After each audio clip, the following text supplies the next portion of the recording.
back inside the Beltway after an early morning departure from Dallas. Beginning today's Thursday program with Sebastian Lai, son of Jimmy Lai, political prisoner in Hong Kong. He's a British citizen, something I didn't really realize until last week when April Panuna told me that he was British citizen. I always thought he was a Chinese citizen. Sebastian, welcome. Sebastian Lai is Jimmy Lai's son. What is the status of your father? The Guardian article this week made it sound pretty dire. Yeah, it's heartbreaking. So my sister recently left Hong Kong. Having seen him, she has so much more detail about his rapidly deteriorating physical condition. The long and short of it, obviously, this is a 78-year-old man who's been in there for 5 years. He gets these absolutely horrible heat rashes in the summer because obviously in his prison cell by himself he goes up to 90 odd degrees in the summer and in the cell because it traps the heat it even gets hotter, so routinely it could go up to 100 if not 110 degrees at its highest. And you can imagine a 78-year-old in these situations. There's a litany of health issues. His nails are falling off, his teeth are rotting. In this last year alone, he's lost 10 kilos. So it's definitely dire, and it's incredibly heartbreaking to hear this. So, Sebastian, what can the audience do? People will pray, obviously. He's a fine Catholic man. He's an inspiration to people around the world who are other political prisoners and supporting other political prisoners. But what can this audience do to help your father? If you could, bring attention to my father's case, bring attention to his plight, write to your congressman, write to your senator.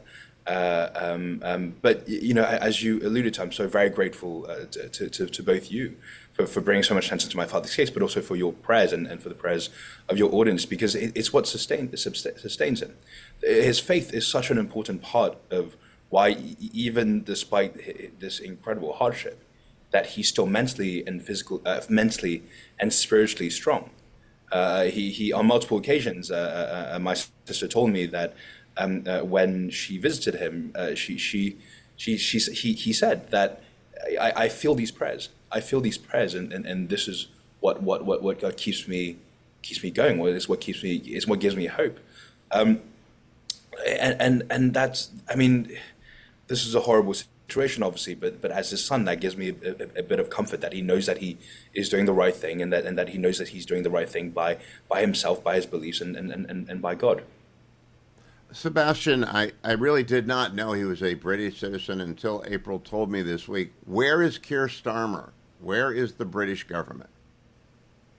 Yeah, we've been so incredibly grateful for the American leadership on my father's case, as you know, and actually as you have, when you spoke to the president multiple times, you have raised my father's case, and he said that he will free him. He will work on his release. So we've been so incredibly grateful to the president and to you for raising it. I think the American leadership, there's more clarity that the president have, but also that the whole of his staff and Congress and Senate has given courage to the UK, to the United Kingdom, and it does finally feel that the United Kingdom is much one side. Well, Secretary Rubio has also said the same thing, but how about Lammy, Foreign Minister Lammy of Great Britain? Has he said a word? Yeah, so David Lammy was supportive when he was Foreign Secretary. Recently, it changed over to Yvette Cooper, who also. Oh, I did not know that. Okay. Yeah, this was a recent thing. There was a reshuffle, but she's also very, very supportive, and from my understanding, when she went over to the G7, the G7 agreed together to work on my father's case, and that was driven by Yvette Cooper. So we're very grateful for that. I think unfortunately time is running out for my father.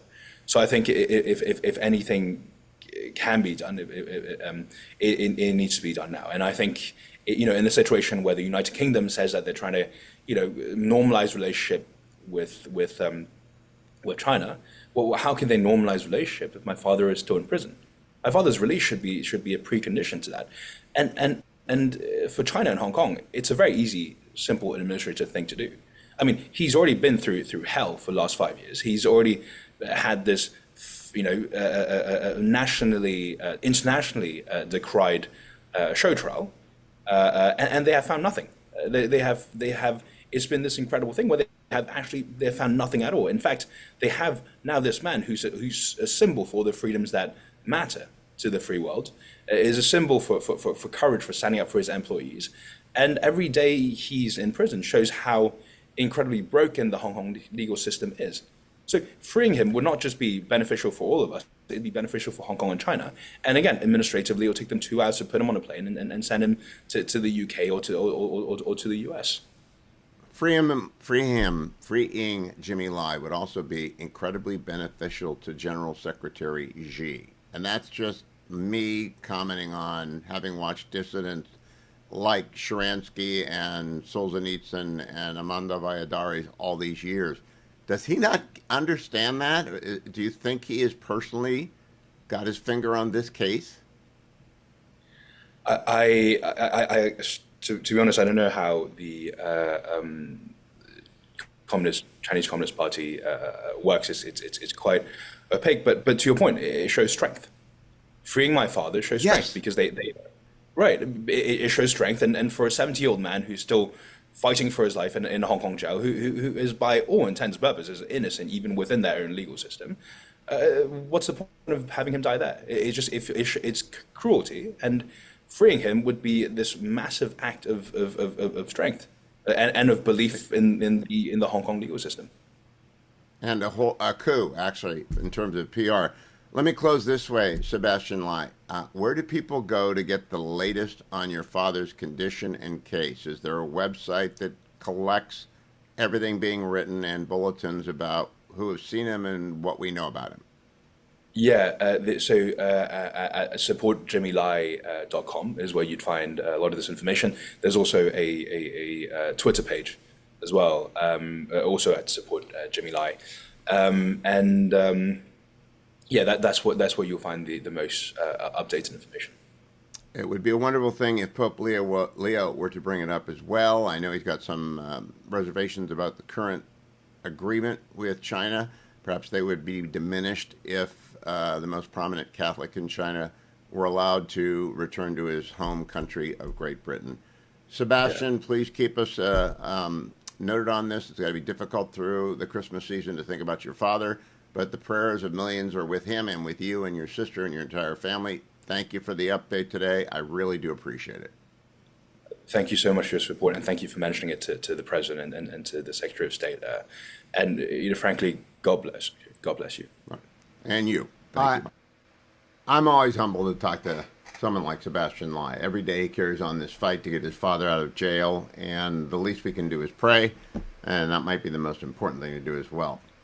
I'd like to remind everyone, it is that season of the year when Prison Fellowship sponsors the Angel Tree Campaign, and the Angel Tree Campaign benefits the children of prisoners. They might have mom in jail or dad in jail, but they still love Christmas. They'd still love to get a present from their mother or their father, even though they're incarcerated. And Angel Tree makes that possible with your support. Give a listen to George Carter, a former prisoner. It's so important that the community gets involved in something like this, because these kids, they're the innocent ones. They're not the ones that committed crimes. It was their parents. And so they already feel just pain, the loss of a parent that's not there. And to be connected with someone who represents their parent really means a lot. I mean, it means the world to these kids. And I think it would mean the world to the kids if you got involved, to another kid, because they can only do as many children as they have support to do so. So please go to the banner at the top of HughHewitt.com, or if you're an old-fashioned, I want to call with a donation right now. That phone number is 888-206-2764. 888-206-2764. Every $30 puts another kid on that list. Mike Gallagher is doing yeoman's work. We're all doing yeoman's work to try and bring it to your attention, because you're a generous audience. Every year you step up at Christmas time and make this part of your Christmas giving. Do it with your children. Do it when they're there. Maybe go over to the website together and walk them through what they're doing. Explain there are people who've done some bad things, they're in jail, but they have children who have done nothing wrong, and we're going to help out that child, connect with that parent, get a Bible in the process, connect it as well with the Angel Tree Ministry for Life. Could turn their lives around, and you can do that today over at HughHewitt.com, the Angel Tree banner at the very top. Thank you in advance. Many of you have been already rushing there to do your $30, $60, $90, or $300. Thank you, thank you, thank you. It's actually not so frightful inside the Beltway. It's actually warmer than it is in Fort Worth, Texas, where I got back from this morning. I'm joined by Noah C. Rothman, senior writer at National Review. Noah, good to see you. Give us your take on the president's authority to blow up the speedboats with narcotics in them. Well, I don't think he has them. And I think John Yoo, who I defer to, would agree.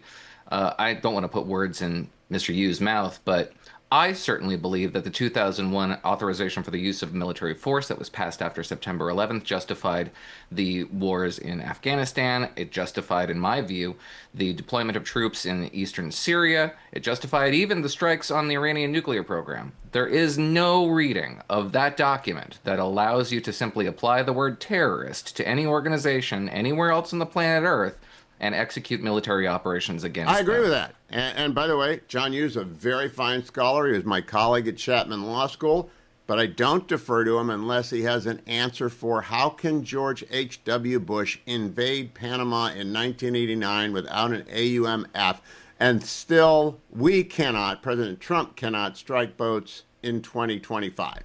Well, listen, Hugh, the answer to that I think is pretty unsatisfying, is that we have a supine Congress that is not a jealous steward of its own authority. And that is the case here, too.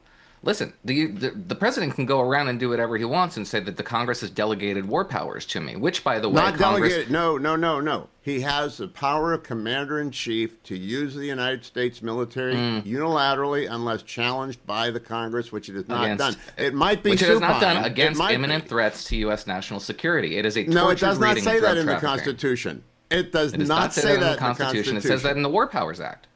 And it doesn't matter what the War Powers Act is because it's unconstitutional. The talking- Constitution says that he is the commander-in-chief of the military. The We've War had this Powers argument Act for is 40 a delegation of congressional authority delegated to the Congress by the Constitution. The Congress delegated that power to Trump. Just like terrorists, the Congress has that power. Correct, Noah. That is not correct. Go look at your president has Constitution. to The president justify- is the commander-in-chief. He does. The War Powers Act passed in the aftermath of the Nixon impeachment, or just before it, was at the low ebb of presidential powers, but you do not need it. And in fact, Bill Clinton didn't get one for bombing Yugoslavia. Barack Obama did not get one for Libya. We do not do that. We sometimes send parallel notifications, but I was a White House counsel. I know what the White House thinks about that, which is, let's go along to get along, but we don't need it because the Constitution gives it to us unless, as with the Boland Amendment, Congress says no, and then you have a conflict. Yeah, I think that Congress should say no. The absence of Congress saying no does not delegate to the president the authority that is Congress's imprimatur. It has the power to codify wars, to approve wars, and to deny the president the capacity to execute those strikes. Listen, the problem here is that this administration... What do you think the commander-in-chief power is? I'm so amazed by people who will not recognize the Constitution is above every statute. The Constitution says he is the commander-in-chief. He is commanding the military to blow up drug boats that are trying to kill Americans. You're a statute. We're in conflict with statute, which requires that right now the United States treat drug trafficking as a law enforcement issue. Terrorism and drug trafficking have different distinctions in U.S. law. There is no such statute. There is no statute governing terrorism. There's no statute defining what terrorism is, what drug trafficking is. No, there's no statute law? requiring. There's no statute requiring any kind of authority from Congress to use the military to blow up narco boats. It just isn't there. You're arguing a negative. Then it's an enabling act. And the president can do whatever he wants with whatever he wants. No, this is what you're articulating, Hugh. There is no constitutional prescription on the president using the U.S. military in whatever ways he sees fit, so long as this administration determines that it is a threat to the U.S. Constitution. It doesn't have to, or to U.S. national security, and doesn't have to explain it to anyone or anybody. That's correct. That is your supposition. that the military is that is not only my supposition, that is American history, beginning back when Jefferson told his buddies to buy Louisiana without even a whisper to the Congress that he was going to. Post facto, he got a treaty to do it. Then we can go back to the Barbary pirates. That's a better parallel if you were trying to go back in history. But it is precisely it is an attempt to find a logic where none exists. Hugh, you and I have the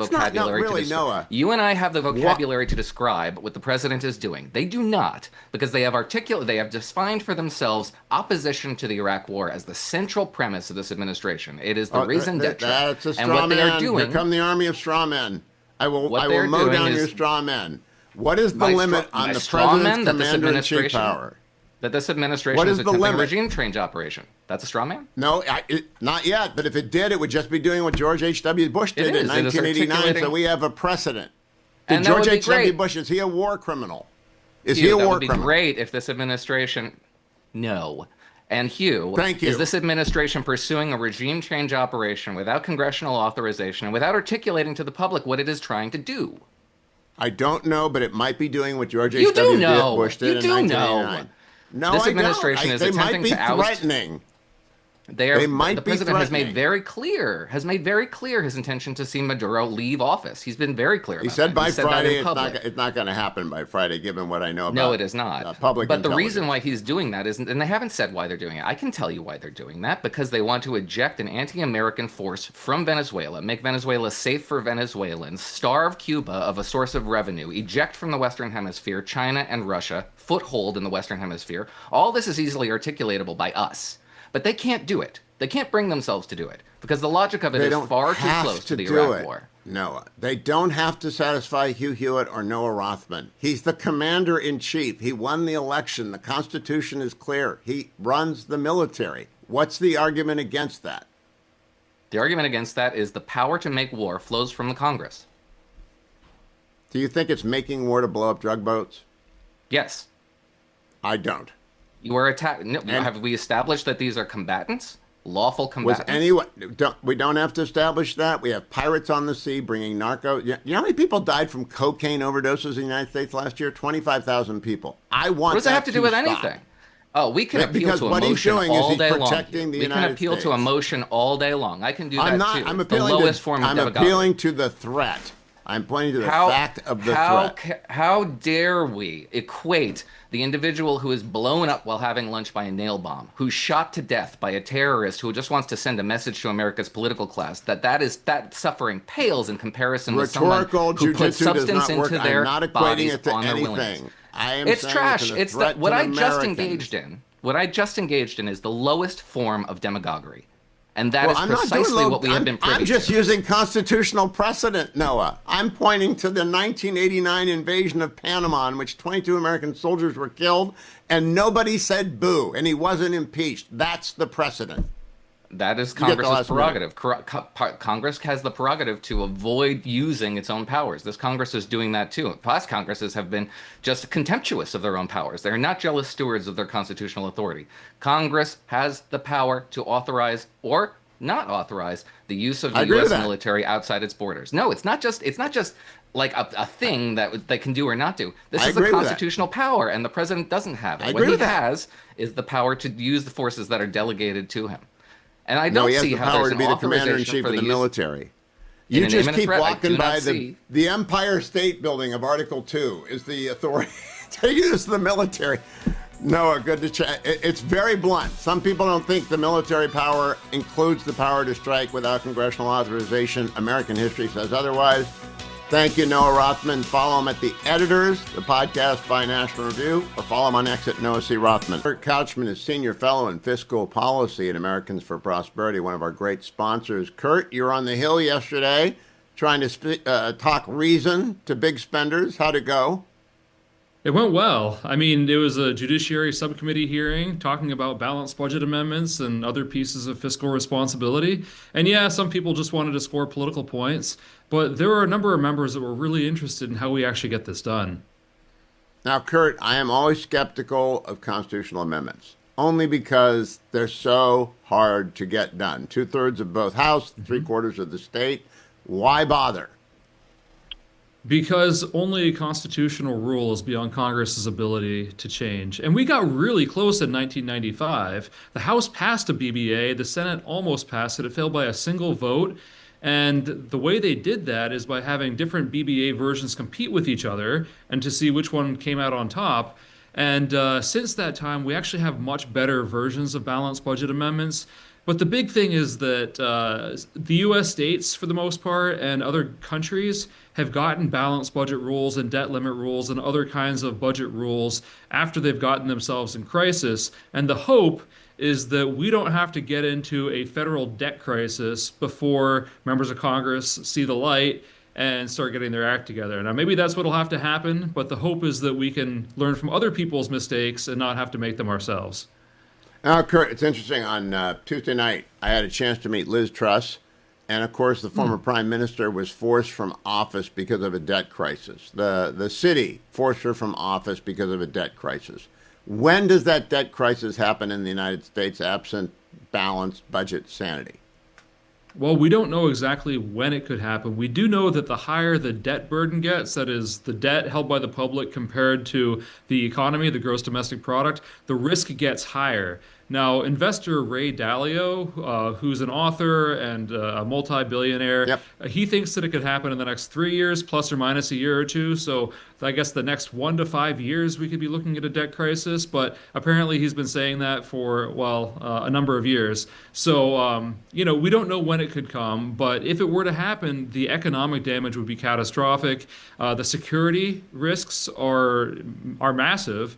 And the kinds of people that might run for office and get elected to office, if people are feeling desperate like that, it's worrying to think about. So if we can, in any way possible, avoid that, we must. Now, what is the best version of a BBA that you believe could move forward with support on both sides of that to get to the states? What's it look like?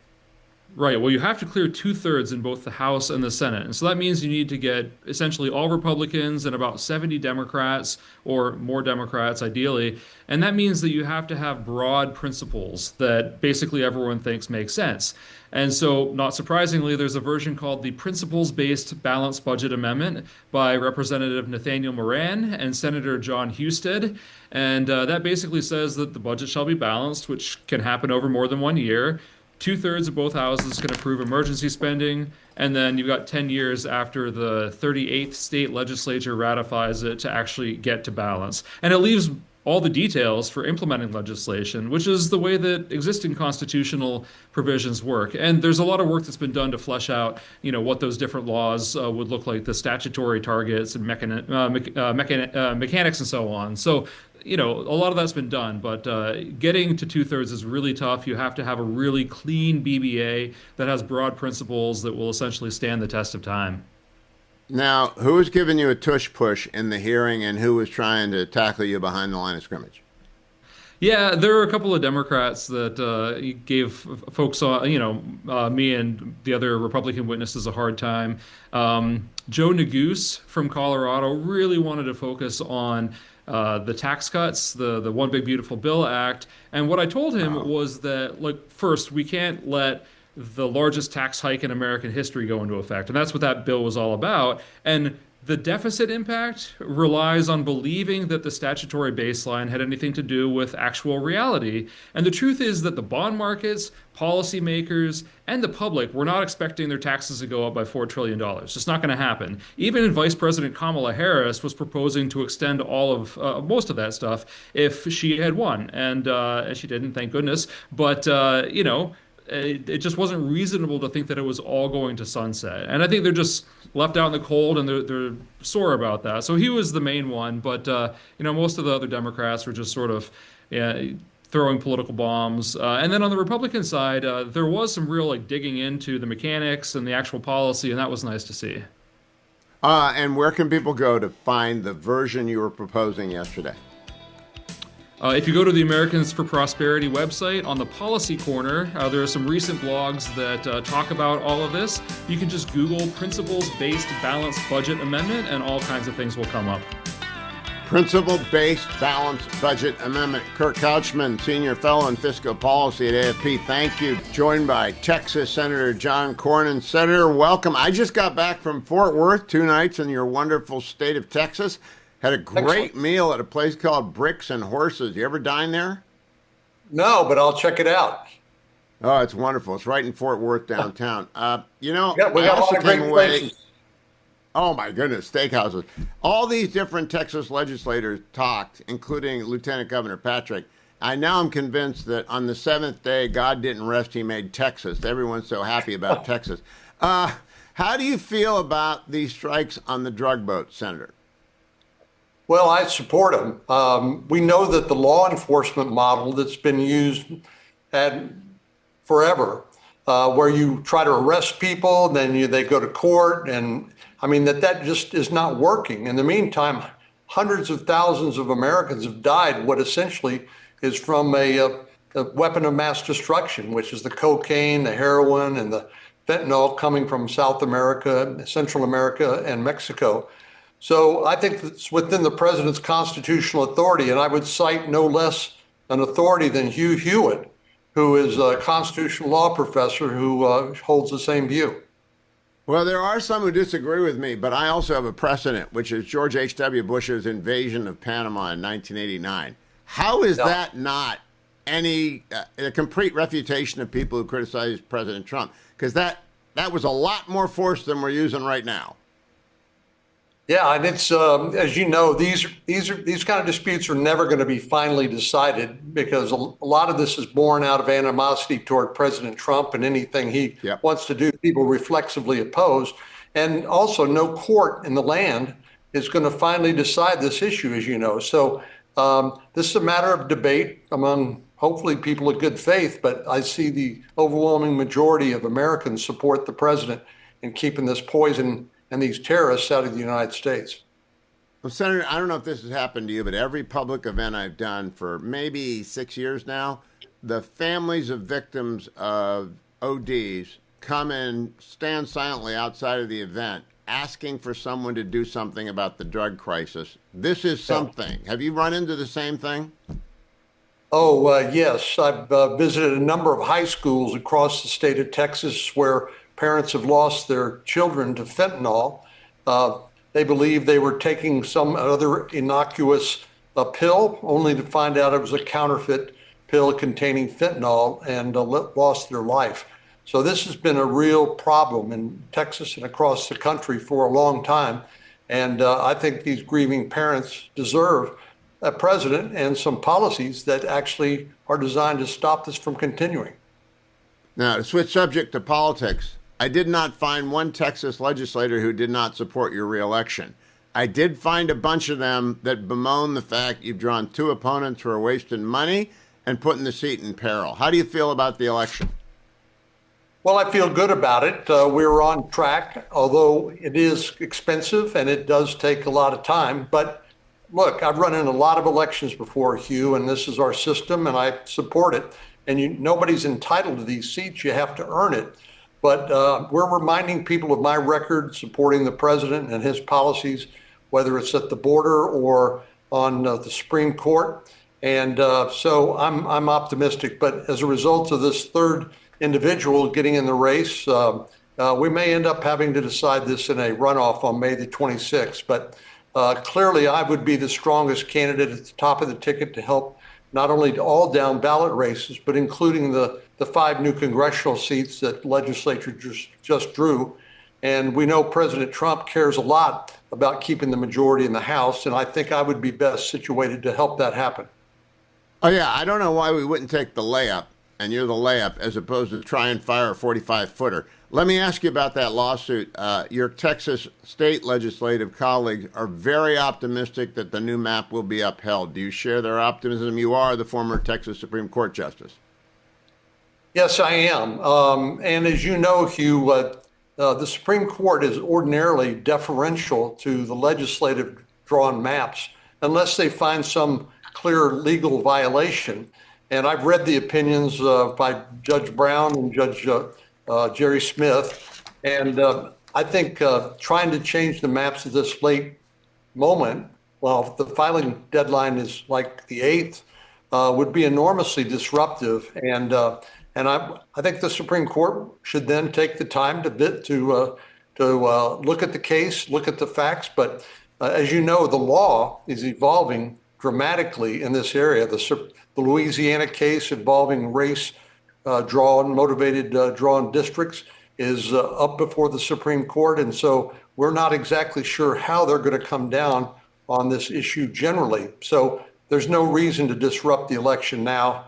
Let's have the election, and then the Supreme Court can weigh in along with the trial court. I agree with you, but I keep trying to read Judge Smith's opinion, but it burns my fingers every time I pick it up. He was hot. Senator John Cornyn. Go ahead. He was hot. No, he was hot. Anyway, we know sometimes that judges on a multi-judge panel can sometimes get after one another. But yeah, I'm glad Judge Alito issued the stay, and I hope the whole court joins him in doing that for the near term. Senator Cornyn, always good to talk to you. I hope maybe your colleagues who are running against you wake up and decide, let's not blow all that money and put the seat at jeopardy. Thank you, Senator Cornyn. Keep coming back. I appreciate it. I was in Texas because of the American Legislative Exchange Council. They're a great sponsor of our program. And just as I was going out the door, where is it? I got the new Rich States, Poor States. There it is, from my friend John. And he held it back from me until the last day. And you can get your own copy at richstatespoorstates.com. He kept saying it was around, the new edition, and he kept it back from me until the last day because, of course, John, this is the overall state economic outlook ratings for 2024. And I look at it. Number 1 is Utah. Number 2 is Idaho. Number 3 is Arizona. 4, North Carolina. 5, Indiana. But then it gets a little hinky. At number 16 is Michigan. And all the way over at 26 is Ohio. Now, I believe that's a thumb on the scale, Jonathan Williams, and we'll talk about that the next time you're here. But guess who's last? New York. Penultimate, Vermont. 3rd place from the bottom, Illinois. 4th place from the bottom, California. 5th place, New Jersey. You need to get this and understand why your state is either gaining population because they're growing and they got good policy, or why they're declining and people are fleeing because they have lousy policy. richstatespoorstates.com. It's free. Leave it in your guest bedroom. When people come to a red state, they'll figure out why it's growing. As we head into the close of the markets today, it's a mixed market. NASDAQ is up and the Dow's down a little bit, but it's just basically a boring day across the markets. The 10-year Treasury, on which the 30-year mortgage is based, is at 4.1% at this hour. That means we're still around 6, a little bit above or a little bit below, depending on where you're going to buy, how much money you're going to put down, whether you're going to refinance, what your credit looks like. Go to andrewandtodd.com to find out exactly what rate is best for you. They'll also tell you on whether or not it's time to refinance. If you're a veteran, you don't have to put any money down. They will help you do that. No money down veterans loan. If you're a first-time home buyer, they'll help you with the FHA loan, which is designed for first-time home buyers. If you are a senior citizen and you want to get money out of your house without ever paying another mortgage payment on it, go to Andrew and Todd as well. You can go to andrewandtodd.com or call them at 888-888-1172, 888-888-1172. Remember, they believe in never upselling a client. They'll tell you not to refi if it's not the time to refi. They'll suggest a different way if there's a better way. But usually your home is your best bank. And you got to total up your total indebtedness and find out what your overall interest rate is before you decide, I got to hang on to my 4.3% mortgage instead of going to a 6% mortgage. Actually, it depends on your total debt burden. Let Andrew Del Rey or Todd Avakian help you. Go to andrewandtodd.com. No matter where you are in the United States, go there. And don't forget, Relief Factor. I dealt with the dreaded overhead bin for both the fetching Mrs. Hewitt and I today. And I'm fine. If you're watching on the Salem News Channel, I got my Relief Factor right here. Take it every day. And although some of you wonder, you always ask me, do you really take it every day? And of course, people were watching when I was doing remote broadcasts. They were diverted by our extraordinary set that was put together by Generalissimo. I know no one has ever seen Christmas trees like that before. But I had my Relief Factor with me because I needed it, because I knew the dreaded overhead bin was involved. and I do not want to deal with that ever again. My friend Dan just had rotator cuff surgery. I had it about 10 years ago, and I do not want to have that again. So I'm very careful with my shoulder lifts, but I also take my Relief Factor every day to stay nimble and stay as positive as I can about exercise, and that's what Relief Factor will do for you. All you have to do is call 1-800, the number 4 and the word relief, 1-800, the number 4 and the word relief, or head over to relieffactor.com, relieffactor.com. Coming up, Brett Baer. I'm going to continue the conversation about the strikes on the drug cartels, speedboats. Brett used to cover the Pentagon. I haven't talked to him about this yet. I've heard 1,000 different opinions. None of them are either from the experience of an experienced war correspondent or from a common law professor, but every pundit who's got a keyboard has an opinion on what's going on in the Caribbean. I'll find out what Brett thinks, who actually comes from a position of knowing how the Pentagon operates, because he knows that those who are talking don't know, and those who know aren't talking. We'll talk with Brett about what his experience is with the Commander-in-Chief's authority. Brett Baer joins me. He is anchor of Fox News Special Report. He'll be on tonight at 6 p.m. I've been waiting to talk to Brett for a few days, or ever since the controversy broke out about President Trump ordering strikes on drug boats, including the most recent one, for two reasons. Brett used to cover the Pentagon, so he knows how to sort of decode the leaks that have been coming out, and because he just wrote this book, To Rescue the American Spirit, Teddy Roosevelt and the Birth of a Superpower. So question number one, Brett, what do you think Teddy Roosevelt would think of Donald Trump's order to strike the drug boats? I think he would welcome it to stop the threat of drugs into America and a show of force in Latin America, specifically to Venezuela, if I had to guess, Teddy Roosevelt. Listen, I think that if you poll this question about taking out drug boats and drug cartels before they get to America, it polls very high, that people are all for it. They believe that Donald Trump ran on that, and that's right. If you pose the question, if you're shooting boats and you don't know it's a drug cartel, but you take him out anyway, you know, it's a different question how it's phrased. Now, I think the admiral in charge there has testified behind closed doors on Capitol Hill, and all from Democrats and Republicans were getting, he kind of laid out the process of what happened on that one strike with the double strike, as some of those men got back on the boat and they believed they were contacting other members of the cartel to retrieve whatever was left or to come get them. Now, Brett, my experience goes back to the early 80s when I was at Justice, and we did a big deal where we broke up a big narco syndicate that was operating out of Colombia in those days. That's 40 years ago, and we had great intel because we had transponders on the barrels. That's been declassified. I'm not giving anything away. I trust American intelligence on this. What do you think is American intelligence validity or trustworthiness vis-a-vis drug cartels? Well, I think it's pretty good. We have a good sense of where they're moving and how they're moving. You know, some of these vessels were submarines. You know, you're not going for a fishing ride on a submarine.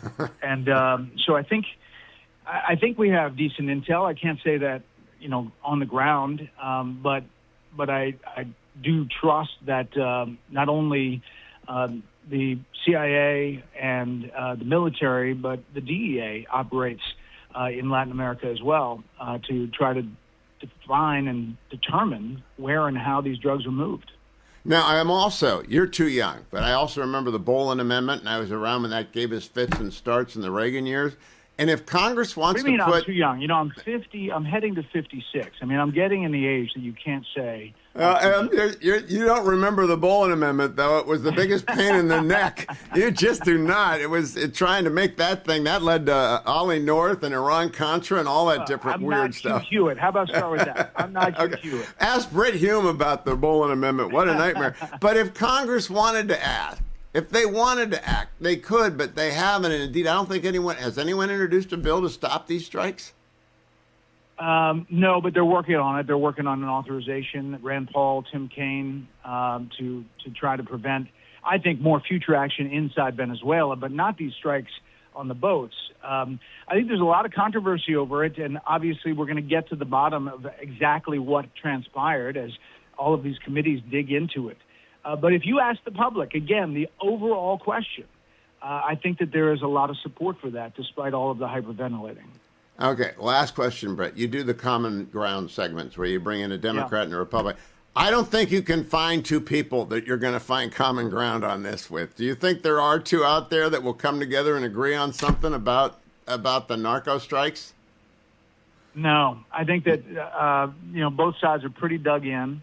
I think that both sides have an argument, and there is an argument here. But I'm just saying, on public opinion and stopping drugs, it is, and then you start getting into what kind of drugs are moving from Venezuela. Is it cocaine? Most of the fentanyl's coming from Mexico.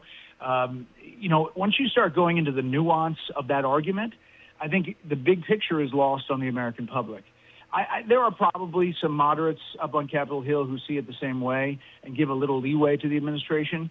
But on the far sides, there's pretty strict, the Rand Pauls, the Tim Kaines, and they're dug in. Yeah, and I don't think we'll see it. If they pass a Bullen amendment, fine. Quick change of subject before you run. How is it selling at Christmas? Because I think To Rescue the American Spirit is a fabulous Christmas present. Are sales continuing to be strong? Yeah.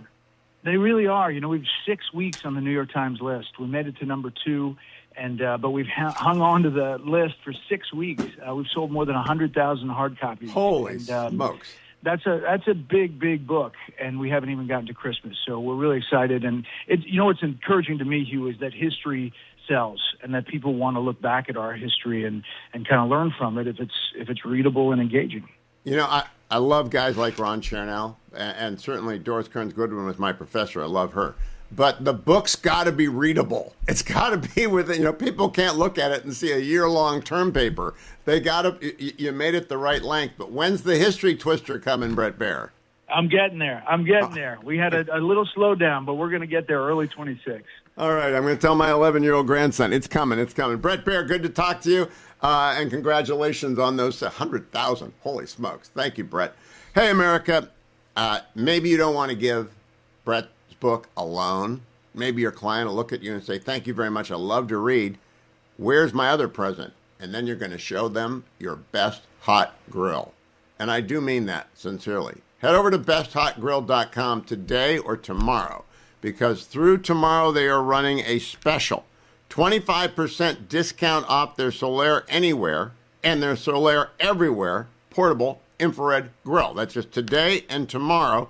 Also through tomorrow, if you purchase the biggie, the 27-inch or larger Solaire infrared grill, you'll get a free stainless steel griddle, quality U.S.-made cover to protect your investment, up to a $650 value. They're American-made. They're made by my friend Rhett and Irene, and they are the most wonderful grills in the world. Dwayne and I were talking about them yesterday as we contemplated his beautiful Christmas trees, and we thought Brett could have done a better job with the Christmas trees than Dwayne did. But you can't do better than the besthotgrill.com. Solaire Infrared Grill. The specials run through tomorrow. Don't wait another day. Go to besthotgrill.com. Let me also ask you not to wait another day for Angel Tree. We've got thousands of kids who have parents in prison. Thousands, tens of thousands, hundreds of thousands.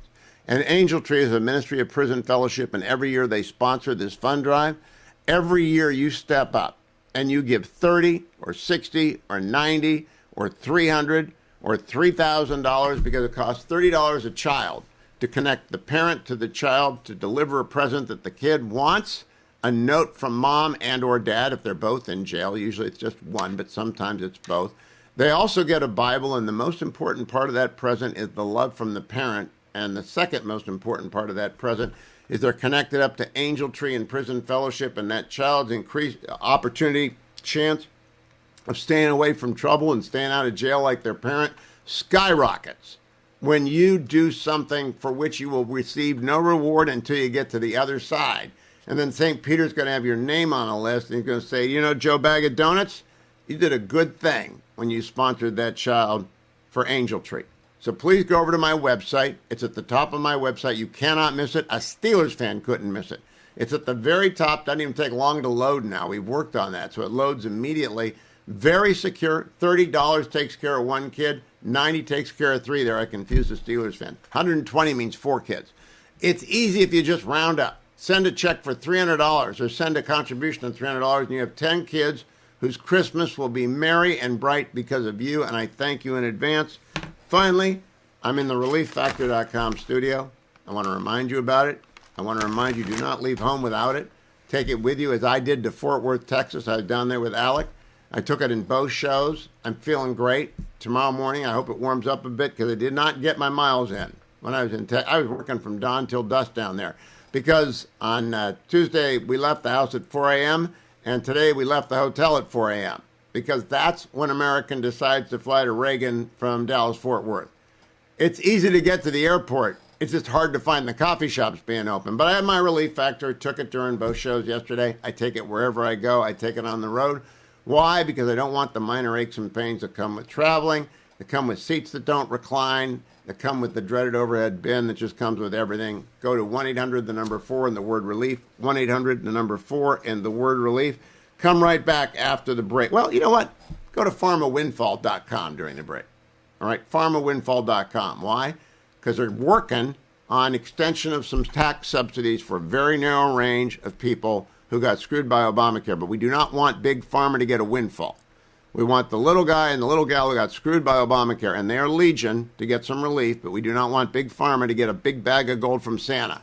So head over to pharmawindfall.com and add your name to the growing list of people who want nothing to do with another bailout. It's not a bailout.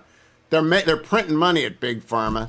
Head over to pharmawindfall.com, brought to you by Conservatives for Lower Health Costs. That is a sponsor of my program, and I love what they do, which is stop Big Pharma from taking more tax dollars that we haven't got to give at pharmawindfall.com. Joined by Byron York. He is, of course, a contributor to the Fox News Channel, but the chief political correspondent for the Washington Examiner, and the winner of the 2025 Post of the Year at X.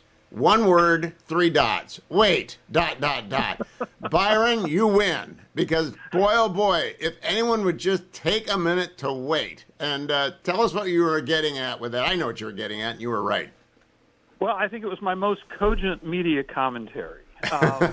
Well, what it was, this concerns the drug boat hit story and the war crime allegations and all of that stuff. And basically the Washington Post got out first and still is the only person to admit, only institution to report some allegations involving this, essentially that Pete Hegseth, Secretary of Defense, ordered the crews to kill everybody.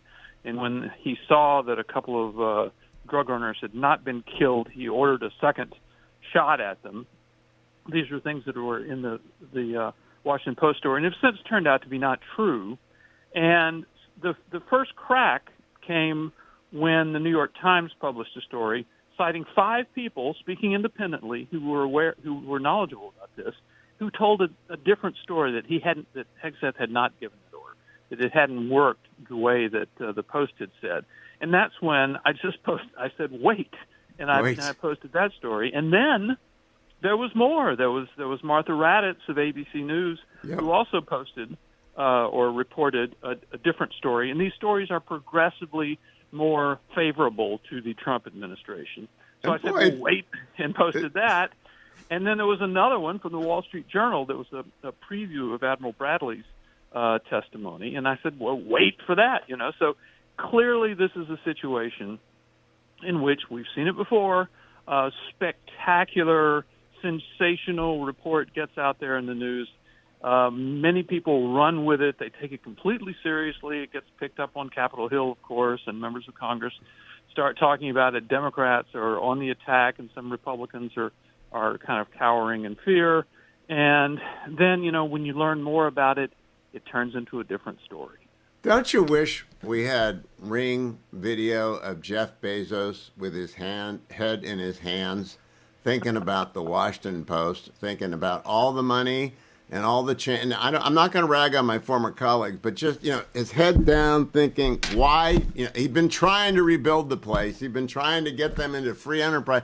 And then they run with what is in essence an accusation of a war crime for which there are rumors and rumors. That's it, rumors, because it's all classified. Those who are talking don't know, and those that know cannot talk, and they're not going to talk. And we are now getting more information, obviously. Admiral Bradley goes to Capitol Hill. He talks behind closed doors to members who, of course, then immediately come out. And I think what we've seen today is that it's turned into an entirely partisan episode. Jim Himes, the Democratic congressman from Massachusetts, gets to the microphones first. It must have been a tough race. Gets to the microphones first and says how disturbing this is. It's the most disturbing thing he's seen in his time as a public servant. But then we start hearing from other Republican members who said, look, there was no specific order like that.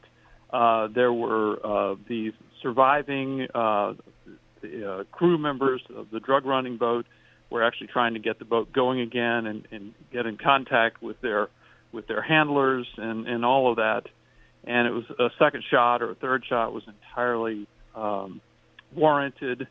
And that, by the way, there was a JAG officer, that an Army lawyer or a military lawyer, in the room while all these decisions were being made, and presumably having some input in these decisions being made, meaning that everybody there was taking care to stay on the right side of the law. So, it just became a partisan episode at this point, and I think at some point it becomes a media story, which is where you started out with it. And Byron, now let's get to the substance. In 1989, December of 1989, Operation Just Cause, George H.W. Bush, without a whiff of congressional approval, dispatches thousands of American troops to take over Panama and get their dictator out and bring him back to the United States. And 22 Americans lose their lives in Operation Just Cause. No congressional authorization, no apologies. George H.W. Bush did it. Since the lesser is included in the greater, that is the greater example of the exercise of American military power and the interdiction of drugs in Central America. How can anyone with a straight face argue that this is a constitutional issue? I have to say, I think that this whole thing, this whole, quote, war crimes controversy, has gone is cut along the lines of people who think that the attacks on the drug running boats are illegal versus people who don't. And so yes. I don't think there's anybody who has called this a war crime who didn't actually disapprove of the policy to begin with. So if you said, okay, it's a war crime, we'll never do that again, we'll just shoot down the boats, we'll only take one shot, that wouldn't satisfy them. They oppose the policy. And the people who believe that the policies were legal, and of course the administration has claimed from the very beginning that these are legal and that they have a legal justification to do it, those people were less disturbed by the details that came out about this particular September 2nd attack. And the debate is not even joined until Congress passes something like the Boland Amendment. I was just joking with Brett. He's too young to remember the Boland Amendment. It used to bedevil the Reagan administration because it prevented direct assistance to the Contras. It led to Iran-Contra. But Congress did not want the President of the United States to send assistance to the Contras, so they banned it. If they want to ban strikes on drug boats, they can. They haven't. They won't. And that leaves that leaves the commander-in-chief power. There isn't even a debate here. You're right. You're saying basically, go for it, guys. Yeah, ban U.S. attacks on drug-running boats. Yes, Go for it. let's see who wants to co-sponsor that beauty, because it's not going to happen. So, Byron, long and short, is this helping Donald Trump or hurting Donald Trump? It's certainly not hurting him. I agree. And I believe for people who simply, first of all, if they haven't already closed their mind in opposition to Trump, and they don't follow the news that much, these are bad guys, Trump is going after them, and there's this controversy about maybe they were too tough on some bad guys. I just don't think it's going to be a problem. And also, the way the story has fallen apart in the past several days should give people pause the next time. It won't, but I think it will cause even more doubt among the audience when you see the usual suspects get all excited about something terrible that Trump's done, and they'll make them want to wait, see what's going on. Every time they try and kill Pete Hegseth, he gets stronger. It's not like it's working. He's not going anywhere. Did you notice that the Democrats seem to have put their Jeffrey Epstein obsession on hold Oh, for yes. a while they try to take out Pete Hegseth? Yeah, it's every other week. They've got a schedule through Christmas. Byron York, always good to talk to you. Follow Byron on X at Byron York. Read him in the Washington Examiner or Daily Post, and see him on Fox News. Byron, always good to talk to you. Reminding you, over at HughHewitt.com, the Angel Tree campaign is in full swing. $30 from you will make Christmas come alive for a child whose mother or father, sometimes both parents, are in jail. No fault of theirs, but they still have a Christmas list. They still want to get a present. Takes $30 from you to make it happen. The banner is at HughHewitt.com. Please be as generous as possible. Make Christmas come true for these kids. The Angel Tree banner at the top of HughHewitt.com. I'm joined now by my friend Selena Zito in Yinzerland. Selena, how are Christmas book sales for Butler doing? Still really good. Very good. And they're doing the location scouting right now for the book. So, I mean, for the movie. So. Well, aren't they going to go out to the place where the guy took the shot at Trump? Yeah. Yeah. Okay. They're out there now. Selena, obviously covered in snow, but they're out there now. Oh, that would look a little bit out of the ordinary. It's always covered in snow. I want people to know about Pittsburgh. It snows there from October to May. It's pretty much snowing all the time, and that is not the case across the border in Ohio. Selena, in terms of what we discovered today, there's been a suspect arrested in the bomb planting of the January 6th bomber. Are you surprised it took this long, and what do you think? What do you know? I don't want you to guess. You don't guess. You're a journalist. But what do you think we know? I think what we know is that this person has likely, this is my guess, my professional guess, that this person has likely been on their eyesight for a while. And I think because of the sensitivity and the provocativeness of getting this wrong, it's been very, very important that everything was buttoned up until they were able to make that arrest. That is my professional estimation. Okay, now we're going to go into wild guess territory. I think it's going to be a right-wing kook. Do you think it's going to be a left-wing kook or a right-wing kook? Oh God! When they become so, I have no idea.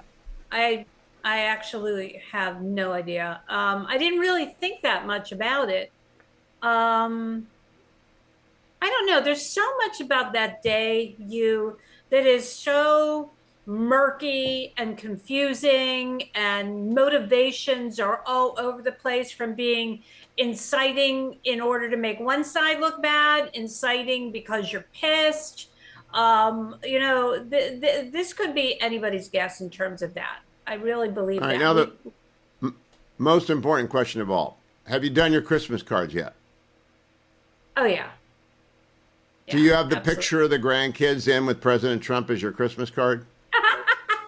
No, but maybe my daughter does. Oh, Selena! How could you not do that? Because my daughter she does? Yeah. Okay. Because that's pretty good. All right, 7 fishes are coming up. When do you start gathering all you need for that?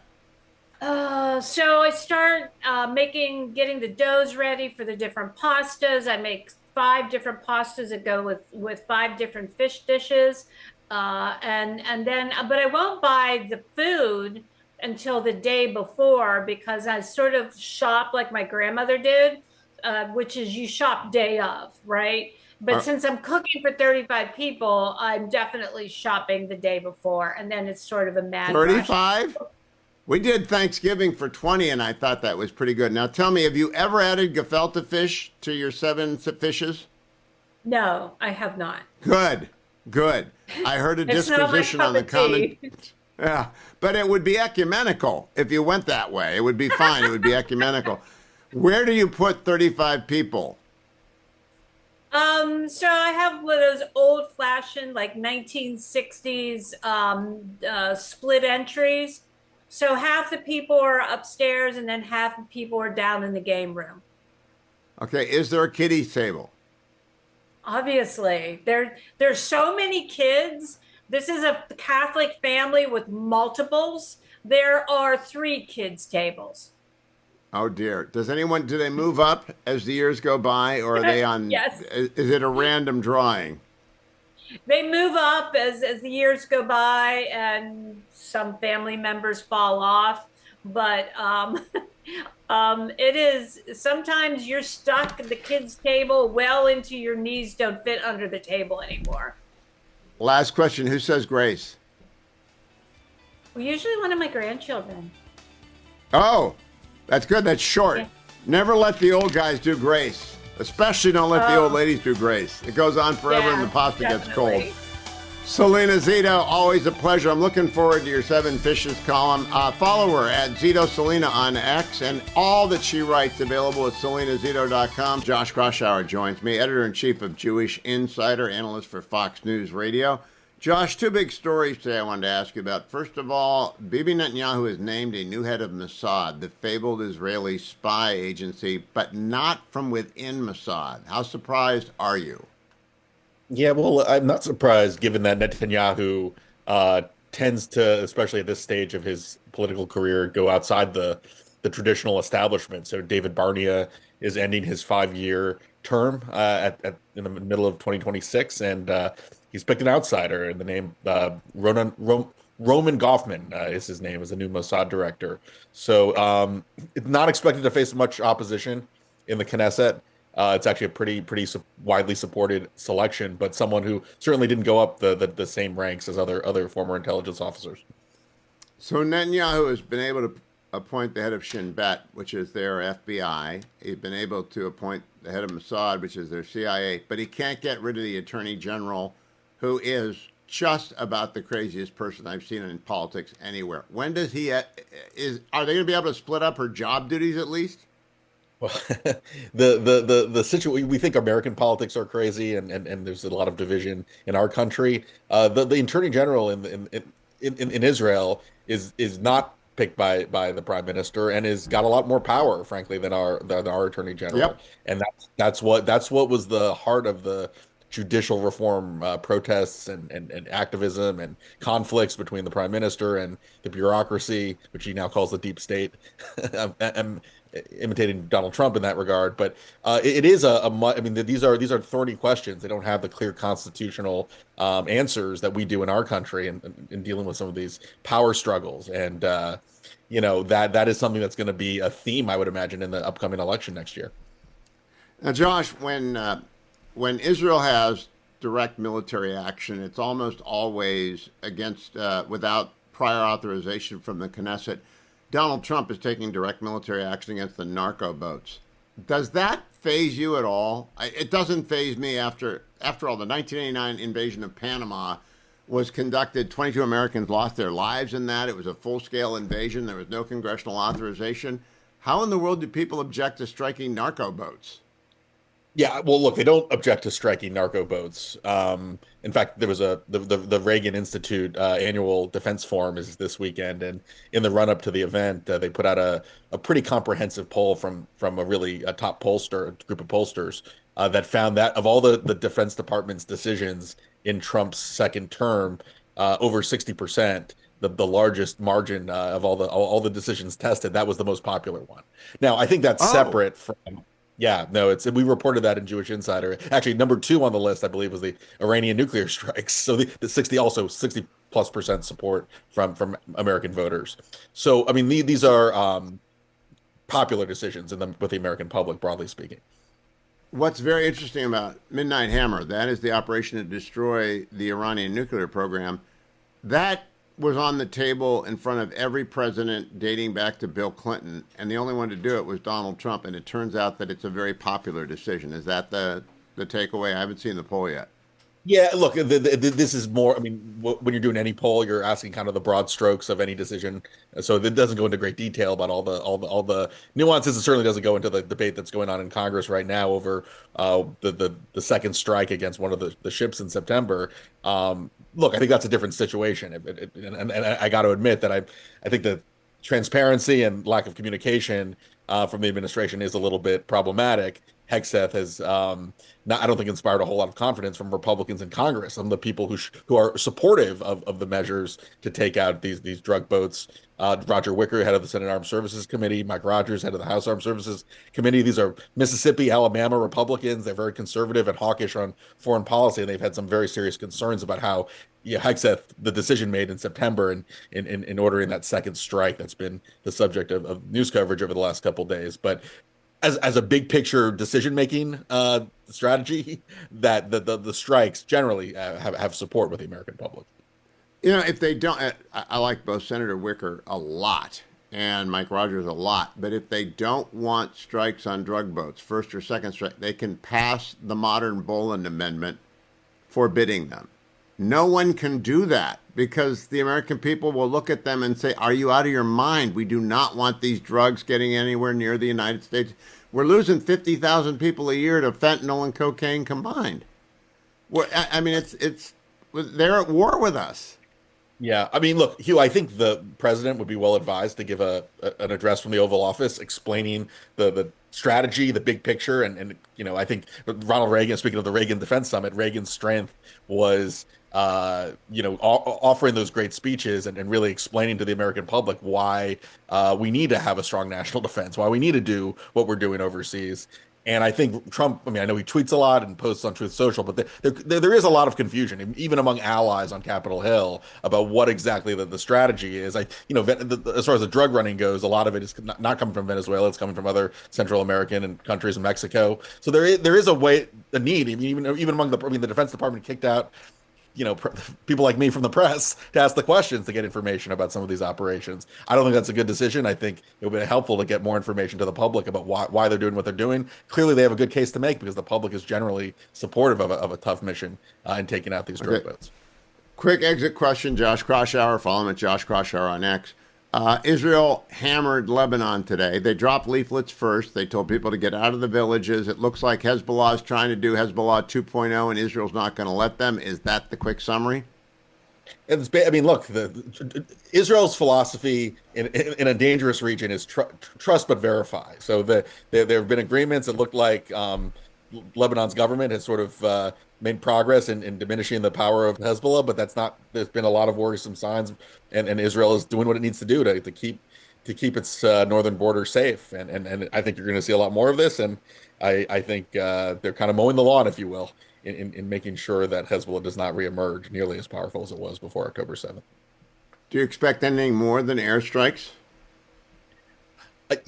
I don't have any. I would be skeptical. I think they don't want to ramp things up too much at this point, but I do think you can expect airstrikes in the future because Hezbollah is still posing a threat to Israel's security interests. Josh Kroshauer, always good to talk to you. Follow him over at X at Josh Kroshauer and, of course, at Jewish Insider. Thank you, Josh. I want to remind everyone that Rachel Maddow is still with us. Nobody's watching MS Now, but she's still there. They're broadcasting. And last night she tried to get a little attention by going on with Colbert. And this just has to be heard to be believed. It is cut number. I'm looking for the cut.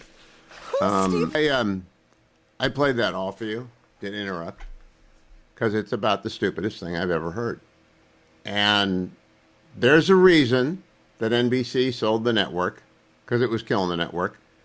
There's a reason why she's appearing on a show that's been canceled, because she's not very funny or interesting. She's also wrong. Now, I've appeared with Rachel. She's not that good at this. There are at least 4 wholesale misstatements of fact in what she said, and she doesn't know anything about Witkoff, nor did she mention that he successfully negotiated the release of the 20 last living hostages from the Hamas terror dungeon. But that's all inconvenient truths. Rachel Maddow, and they wonder why nobody watches their network.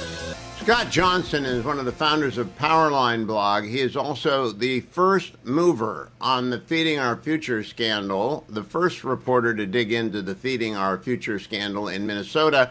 And now it's blown up and it's everywhere, and I don't know if anyone's paying any attention to the fact that Scott Johnson had the goods. Scott, how are you, my friend? Good to be with you, Hugh. I'm great. Would you walk the audience through how you got involved, when you got involved, and when you knew you had a massive story on your hands? Hugh, you're giving me way too much credit. I've been, I would say, a member of the local press who has been covering what has turned into this enormous story since it burst into public view in January 2022, when a team of federal agents who flew in from all over the United States conducted raids all over the Twin Cities, the biggest such set of raids ever in the history of Minnesota, to scoop up evidence of the fraud. And the following September 2022, the then United States Attorney Andrew Luger called a press conference to announce 47 indictments in the case. And the case has really followed the contours that Andy Luger set forth then. Feeding Our Future was the sponsor of a number of sites, virtually all of which involved operations run by Somalis, all of which were running fraudulent operations, collecting millions of dollars in money for fraudulent charges. They so claim to be feeding millions of students. This is what I want to tell your audience, Hugh.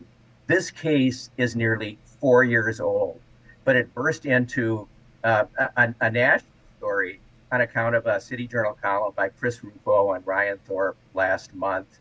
And it got President Trump's attention immediately. But it's a very old story. And the substance of it is a story of an open door to fraud that a number of mostly Somali perpetrators entered. Do you think, a number of questions. First of all, I did not know it was 4 years old. That's remarkable. Have there been any follow-on indictments beyond the first round of indictments? Yes, we're up to, the original set announced in September 2022 was 47. We're up to 87 indictments, but Hugh, perhaps more significantly than that, we're up to 50 guilty pleas and 7 convictions following 2 trials. So this is a very old case. It has been investigated. It continues to be investigated because the Feeding Our Future case opened a window onto another set of frauds. The Feeding Our Future case involved something like $300 million in fraud. The follow-on cases, according to the chief prosecutor of these cases, Joe Thompson, amounts to billions, and President Trump likes to put that in caps, billions of dollars of fraud in Minnesota so-called waivered Medicaid programs. 2 of those. We lost you there for a second, Scott. Have pleaded guilty. Okay. We expect additional indictments. I'm not sure where I froze, but we expect additional indictments in these Medicaid fraud cases that Chief Prosecutor Joe Thompson says will amount to billions, in caps, as President Trump likes to put it, billions of dollars. Now, Scott, in terms of, I don't want to profile anyone, but if we've got 86 indictments, we have a number that are Somali or Somali Americans, and we have a number that are not. What's the breakdown? Well, there's one white woman who ran the Feeding Our Future sponsor. There are, I think, 80 Somalis among the perpetrators. I think the breakdown is about 90% Somali. The non-Somali perpetrators are mostly Ethiopian. So it's really a story of immigrant fraud. And Amy Bach, who was the ringleader, was tried in the second of these cases that went to trial. She's the person who ran Feeding Our Future. And what she saw is if she could collect all these willing fraudsters among the Somali community, she could cry racism when anyone began to ask questions. And that's what kept her going for a couple of years. So what would they apply for, and what would they get under false pretenses?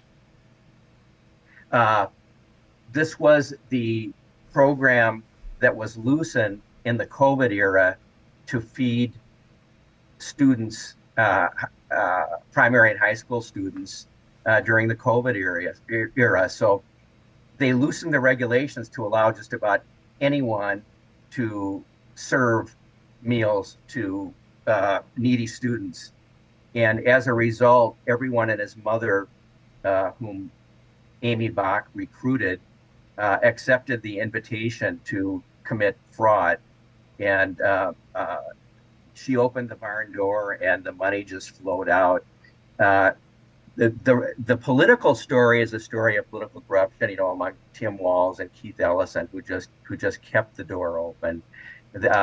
Amy Bach was very effective in keeping things going so long as she could cry racism and scare off her Democratic friends. Now, I heard Governor Walz explain that when you have a generous state, it attracts criminals. I thought that was a rather extraordinary excuse for what is systemic corruption. It looks to me like it's just a poorly run state that criminals who are everywhere decide to take advantage of. In terms of scale, California had a vast unemployment benefits scam, billions and billions of dollars in unemployment benefits to prisoners because of COVID. Do you think this one, in terms of pro rata or pro person fraud, is greater in Minnesota? Is this the biggest scam? The United States attorney who charged these cases was Andy Lugar, and on his way out of office, he sat down for a television interview in which he said that Minnesota has the country's biggest fraud problem. And I would cite, he is a very knowledgeable guy. I would rely on his estimation of what's going on here. So is there anyone in the state legislature who has raised a question about Governor Walz's appointees who are supposed to be supervising this program? That's certainly been the case among several Republican legislators. And Governor Walz he's running for a third term in office next year. He's announced that he's going to seek a Rooseveltian third term because he's just that great.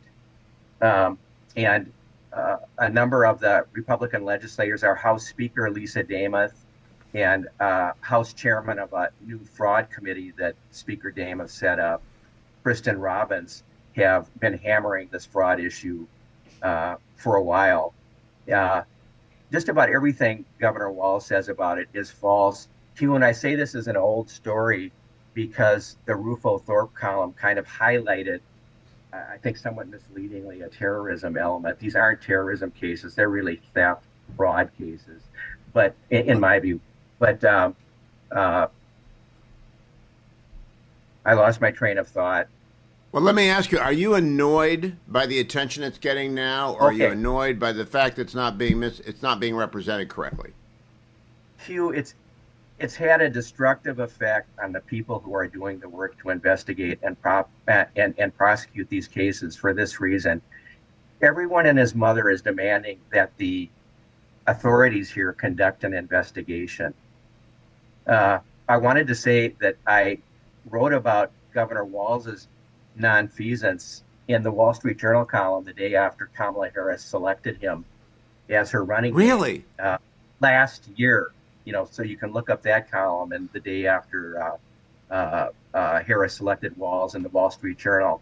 And you can see I highlighted Governor Walz's extremely misleading statements about the case in that column.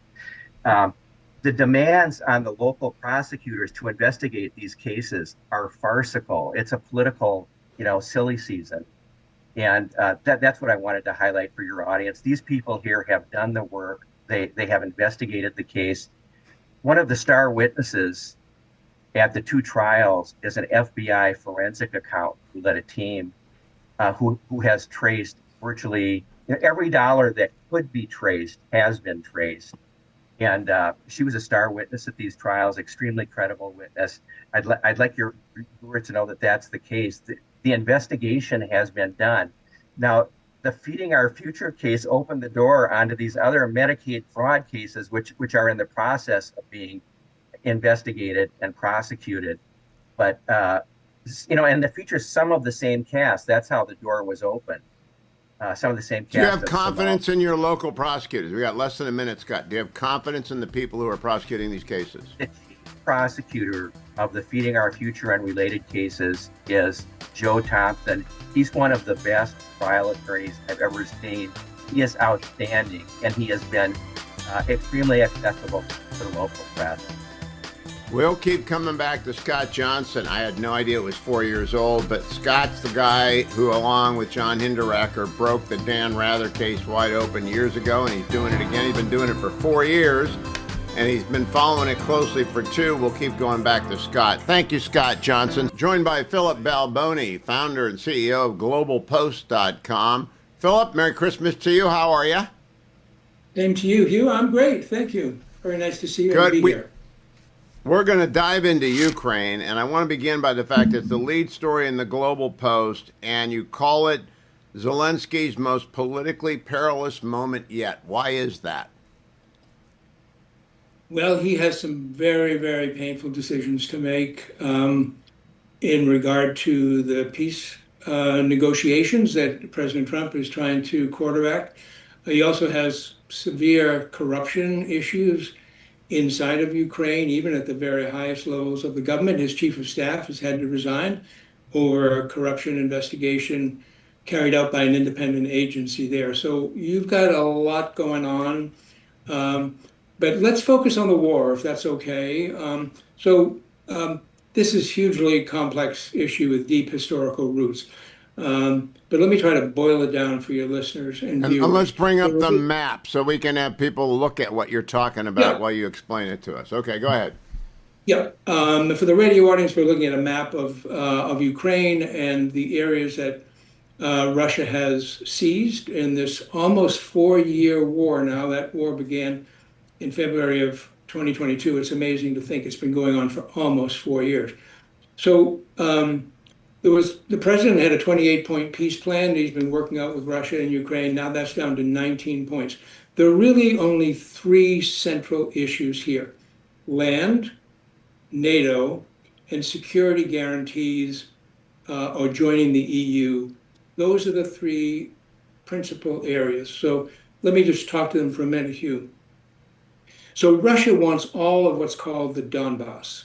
The Donbass is eastern Ukraine.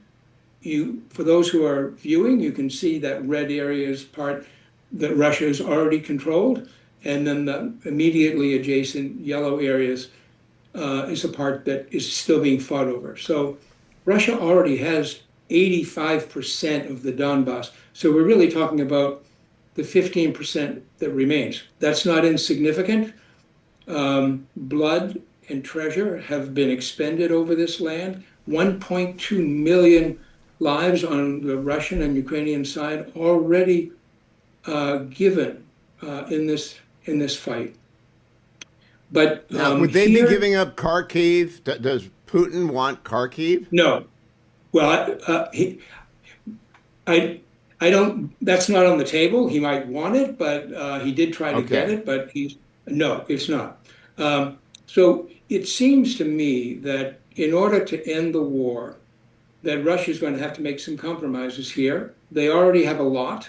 Let's not forget that for those who are viewing the green area, the Crimean Peninsula, which juts into the Black Sea, they seized that in 2014. That's a hugely strategic area. They already have that. Nobody's really talking about them giving anything like that back again. So Russia already has a lot. They're fighting over 15%.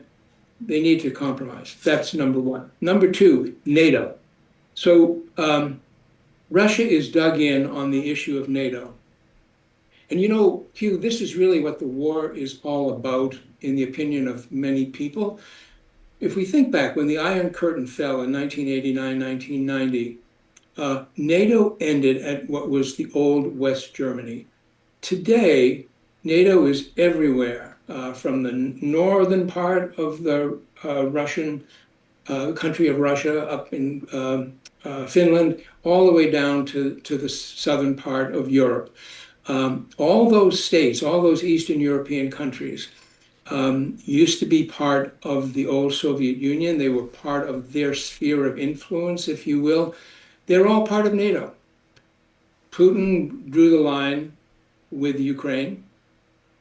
The Biden administration and most of the EU were pushing Ukraine to join NATO, and many believe, I included, that this is what really triggered this war. So here, President Trump, I happen to agree, Ukraine is going to have to give up their aspirations to join NATO if there's going to be peace. The third thing is security guarantees. So let's say that everything else is okay. Ukraine doesn't want to be invaded by Russia again, and with all good reason. So there have to be security guarantees. That would mean that the US and the EU would have to stand behind a peace settlement, say no more invasion. And one of the most overlooked parts of this is that Ukraine would be allowed to join the European Union. And Russia has pretty much already agreed to this. That's hugely significant because it means that the people of Ukraine will be able to be part of the EU. They'll be able to travel all over and work anywhere they want in Europe. They'll use the euro. So those are the three major issues. Trump's negotiating on this has been erratic, I think, a fair assessment. But he has a realist position that the war needs to end and that certain things need to change. And I hope that he can be successful. I believe the Ukrainians are in. When I read the Global Post, you write the Russian government has dropped its recruitment bonuses. They've delayed death benefits because of budget shortfalls. And some people have had those benefits cut down to 1/10 of what is promised. Is Putin running out of money and men? I don't think he's running out of men yet, but he may very well be running out of money.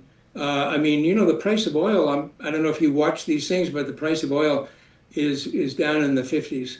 It used to be $125. So the revenue that's coming in is dramatically reduced. Yeah.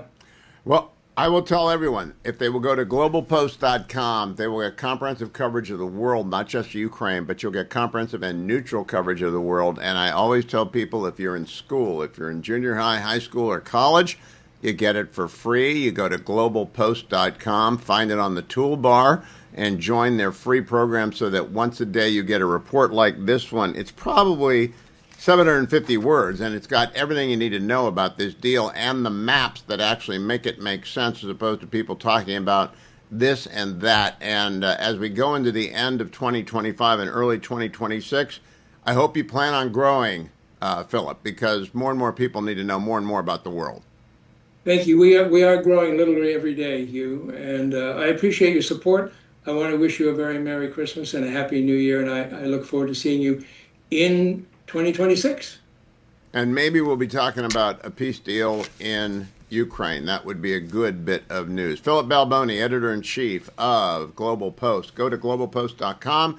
Subscribe to it if you're a grown-up so you know something about the world that you don't get in your local newspaper, because most of the foreign bureaus have closed because media doesn't make any money anymore. But Global Post does, and if you're a student, it's free.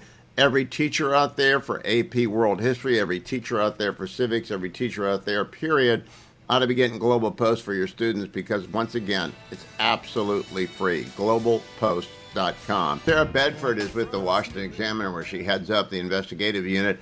I need you to tell me, Sarah, what is going on between Elise Stefanik and Speaker Johnson, because I've been in Texas for the last more than 2.5 days, and all I got were bits and pieces. What's the story? Yeah, they've been having on and off drama all throughout this week, with Congresswoman Stefanik saying things like she doesn't really support Johnson's leadership, that if there was going to be a speaker's vote today, he wouldn't necessarily win that vote. And, you know, folks can kind of read the tea leaves and trace back this bitterness potentially all the way back to when Trump selected Elise Stefanik to be his nominee for UN ambassador. At that time, there were rumblings that Johnson had perhaps leaned on Trump a little bit to say, I really don't have the numbers to spare any more members of the House of Representatives for your cabinet, you can't have Stefanik. And eventually that nomination, as you know, was pulled. And so the bitterness may go back even that far. The two of them say, though, that now they've had, I think Johnson described it as intense fellowship, and now they have smoothed things over. But, nominally, this was over an amendment to the NDAA over intelligence and government spying on members. But really, I mean, there's a sense that the tensions run quite a bit deeper than that. How in the world does this help Stefanik's run for governor in New York? I cannot see that it does. It's hard to see a sort of strategic value behind it. You could perhaps make the case that if she wants to present herself in, the rural parts of upstate New York as a Washington outsider, someone who is not in lockstep with Republican leadership, of which she is also a member, she could say, I've taken on the Republican speaker, I've taken on the Trump administration, and I'm an outsider, someone who she is very much a consummate insider. If she's trying to cultivate that outsider image, this would perhaps be one way to do it. Does it help with fundraising? Because she's going to have to raise a lot of money to beat Kathy Hochul. That is a really good point, because someone who is very good at fundraising is Mike Johnson, someone who controls a lot of the purse. And so, yeah, in that sense, it's hard to see how this could help her, but that's perhaps the reason why you see her also having public makeups with Johnson as well, saying, we talked it over and we're all good now. It's pretty hard to walk. That was all I saw was the reflection down in Texas, and it did not look good. Let me turn to Tennessee. There was a little bit of a panic. Republicans win by 9 points. Trump carried the district by 22. It's an off year, meaning it's just an out of nowhere. Randy Forbes won an off-year election before 9/11, and everyone thought that meant a lot of stuff. And of course, 9/11 comes along, and it didn't mean anything after that. I think we're so far away from next year's election that a special that the Republican wins by 9 points doesn't really tell me much. Am I wrong? Go ahead, tell me if I'm wrong. No, I think you're totally right about that. Specials can only go so far in having a sort of predictive value because they're so unique, right? That the people who vote tend to be really, really hardcore partisans. And so it comes down to whichever party is more motivated. There's not really a question that that's Democrats right now. But the margin there wasn't the sort of really close nail biter that Democrats were suggesting it could be. So for that reason, I think Republicans are breathing a sigh of relief over this one. It wasn't the embarrassment that it was warned it could be. That's it. If you build up expectations of an upset and then you get blown out, they turned a good story that they kept a 22-point race down to 9. They turned into a bad story. So I hope those Democrats are running all the Democrat races, because if you can't manage expectations, you end up looking bad. That's what happened to Republicans with the red wave that became a few red thunderstorms, but not a red wave in 2022. That's right. That margin, by the way, in that, very heavily Republican district, that is not really an indication that some massive blue wave is coming, right? If you had seen that be really narrow, or if you had seen some sort of upset, then maybe that would have touched off a year of insufferable blue wave narratives. But we didn't see that come out of Tuesday. Are we fill up now? Are there vacancies? And if not, how many votes does Mike Johnson have to play? We got 1 minute, Sarah Bedford. Is he done having to play math games? Unfortunately for him, no. He does have his 3 votes right now, but we have Marjorie Taylor Greene leaving in January, and then another vacancy will be created, and he'll lose that margin again. Hopefully he'll get all of his his appropriations bills over the finish line before he loses that extra vote. I'm not sure Marjorie Taylor Greene's going to vote for those appropriations bill. Are you? That's true. I suppose what incentive would she have to toe the party line at this point? So perhaps waiting would be who knows for him. Do we even know when the special for Marjorie Taylor Greene's seat is going to be? I guess we wouldn't, because she has to quit before Brian Kemp can set it. Sarah C. Bedford, always good to talk to you. Follow her on X at Sarah C. Bedford. I will be home for Christmas. I've been back and forth to Texas, but luckily my friend Jim Talent is here with me. Jim, you and I are old enough to remember something called Operation Just Cause. I believe you were in the House of Representatives when George H.W. Bush ordered the invasion of Panama. So if we can invade Panama without congressional authorization, can Donald Trump strike drug boats? Yes, this whole controversy, I think, is is ridiculous. I mean, Yep. look, there are subnational movements around the world that are hybrids of criminal gangs and irregular militaries. The Islamic radical groups are that.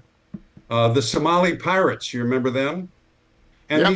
these cartels are similar, and we have always used elements of the armed forces to fight those subnational movements. The Coast Guard has been interdicting this traffic. And by the way, they shoot at these drug boats. Now typically they shoot to disable and to capture because they have boats in the seas and they can do that. And the Coast Guards is one of the uniformed services. So what we've really done is adopted a new tactic, which I think is very effective, not only in deterring drug shipments, because who wants to man these boats now, but also it forces the cartels to adjust, and that lights up their logistic networks. Does that make sense? In other words, they have to change their supply lines. They have to replace lost cargo. They have to move money. And we look at how they do that, and we can see what their logistic networks are. I think it's a very smart move. And if there's one thing maybe we need to make the rules of engagement clearer. If I was still there, that would be my question. I'd have two questions for Exit. One is, are the rules of engagement clear enough? And number two, if you really did give that order, I don't really have a problem with the order, but I'm not so sure I want the Secretary of Defense commanding that far down the chain. You know what I mean? And I don't think he did. I'm willing to wait. I'm willing to wait to find out. I remember Secretary Rumsfeld telling me after he retired the second time that the difference between the first time he was SecDef and the second time he was SecDef is that the number of lawyers at the Pentagon had gone up by 10,000. Yes. So they got to have a few lawyers in the room. But I keep arguing. I argued with Noah Rothman today. There is no need for congressional authorization to do this. The president is commander-in-chief of the military. And if Congress doesn't like what he wants, what he's doing, they can pass a modern-day Boland Amendment and stop it. And then the issue would be joined. That's pretty much the way it ought to work.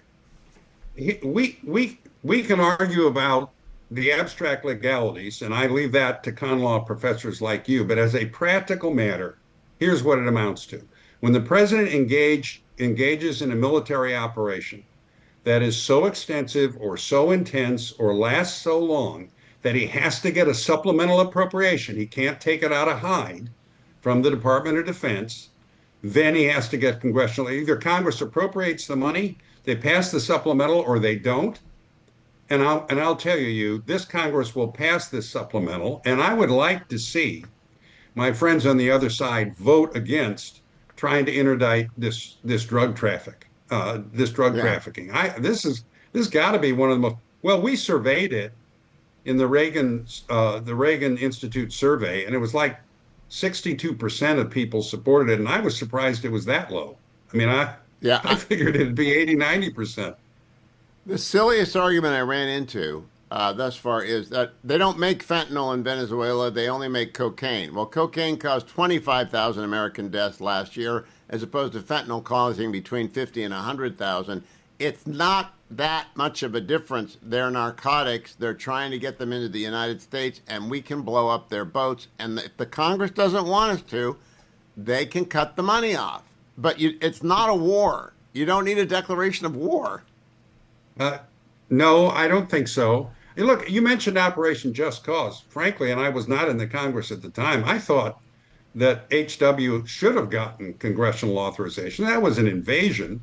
That's not going to happen in Venezuela. These cartels have their tentacles everywhere. As I said before, they are hybrids. They're part criminal gangs, and they are part irregular military operations. And that's what we have in armed forces. The reason we started the Navy was to fight the Barbary pirates. I mean, that wasn't. I thought you were in the Congress. Panama's 89, didn't you? Weren't you in the House in 89? I went in in 92. I'm not quite that old. I went in 92. So, of course, it was a huge. That was a regime change operation too, and he didn't get any. Look, I've argued for years. I used to argue with Romney a little bit about this. That I thought presidents often should get authorizations, even if they don't have to. because make them vote, make them debate it, make them express an opinion. I mean, I think it's often a prudential thing to do, but this is too low level a thing, and it's too close to a law enforcement exercise. And I want to say one other thing too, Hugh. When we sank Japanese naval vessels in World War II, and there were survivors and they were on lifeboats, if we had a boat nearby that could pick them up and capture them and they wanted to surrender, that's what we did. If we thought they were going to paddle over to another an active Japanese combatant vessel and get back in the war, you know what we did? We shot them. Killed them. That's what we did. Yeah. Yes. Yeah. So here, that's exactly the question here. And I think it's ridiculous to suggest that our line officers and the people who are making these decisions, that we should subject them to a whole cadre of hindsight by lawyers. I mean, I don't. I mean, if we had, it's disgusting. A couple of Democrats came out of the Intel Committee today and criticized the admiral for the decision to make the second strike. And I cannot believe that they're second guessing the military in an active interdiction campaign. It's up to the admiral to make that decision, not members of Congress who want to score political points. Yeah, well, that's in the first instance, there's no question that's correct. And look, we could find, and the Navy will do this, we could find out, I guess, that the order wasn't warranted. And believe me, that will then reflect on his record or possibly even be court-martialed. But generally speaking, the fact that these were, for these purposes, enemy combatants. I know Andy McCarthy doesn't think so, bless his heart. And if we weren't certain they were out of the war, we were entitled to take them out of the war. Amen. Jim, always good to talk to you. Senator Jim Talent. Follow him on X with the Reagan Institute. They're having their Reagan Defense Forum right now. Follow him at Jim Talent, easiest X handle to remember in the world, Jim Talent. Talk to you next week. It's Christmas shopping time. Are you feeling a little bit pinched? Well, if you make a switch to Consumer Cellular, you may add some stretch to your budget. ConsumerCellular.com/Hugh, 1-800-411-4454. Now listen, do not fall for the phone on us big wireless offer. That phone is not free. Typically, the most expensive phone you'll ever buy is the free phone that you get with Big Cellular. Look at the actual cost of that plan, the length of the contract before you get locked into what could be a $1,000 mistake. Right now, for limited time only, you get the second month of service with Consumer Cellular for free when you use my promo code Hugh, H-U-G-H, or visit ConsumerCellular.com/Hugh. It'll be automatic. But if you call 1-800-411-4454 and mention Hugh, you get that second month free. And here's something my listeners who are 50 and older will love. 2 unlimited lines of data, 2 for just $60. That's only $30 per line. Unlimited data. It's an easy way to manage your cost of living. It is the best deal out there. Call 1-800-411-4454. Be sure to use my promo code Hugh. Don't forget, I'm also in the Relief Factor studio. Tomorrow morning, it's supposed to be snowing inside the Beltway, but I'll be out there trundling because I haven't had a chance to do it this week. Some extra layers, and I'll still go because Relief Factor will make me able to do it without feeling, the minor aches and pains that come with exercise. Relief Factor costs $19.95 to try for 3 weeks. All you have to do is call 1-800-4 and the word relief, 1-800-4 and the word relief, or go to their website. They've also got the special starter pack, $19.95 for 3 weeks at relieffactor.com. That's relieffactor.com. Wanted to try and get in one more clip for you if I have time here, if I can find it, because there it is. Martha Raddatz, cut number 7. No, Scott Bessent, New York Times book deal. What was one of the greatest scandals of all time, that the coverage of the Biden administration, Joe Biden's diminished capacity, and the cover-up. And that's why it's probably fair to raise these questions. Where was the New York Times? We just had a 3-hour cabinet meeting yesterday, Andrew. For 10 months, the Biden administration did not have a cabinet meeting. How are you going to invoke the 25th Amendment if the cabinet secretaries never see the president, which they didn't? That, I hear from people in the Treasury building that I see President Trump more in a day than my predecessor saw Joe Biden in half a year. So, thank you, Secretary Bessent. This guy's a killer. He's very nice, right? He's the most dangerous kind of killer. He's very nice, looks very nice, talks very nice, comes in and kills the New York Times guy with that. How are you going to invoke the 25th Amendment if the cabinet doesn't meet? We just had a 3-hour cabinet meeting yesterday.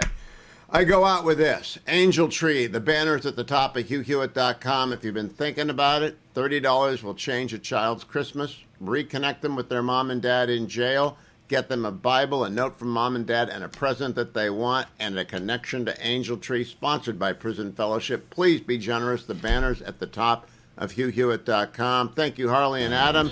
Generalissimo, please come home from Fort Worth. I know you're eating your way home, but come on home. That is, if you're watching on Salem News Channel. He's not back yet, but he should be back tomorrow on the next Hugh Hewitt Show.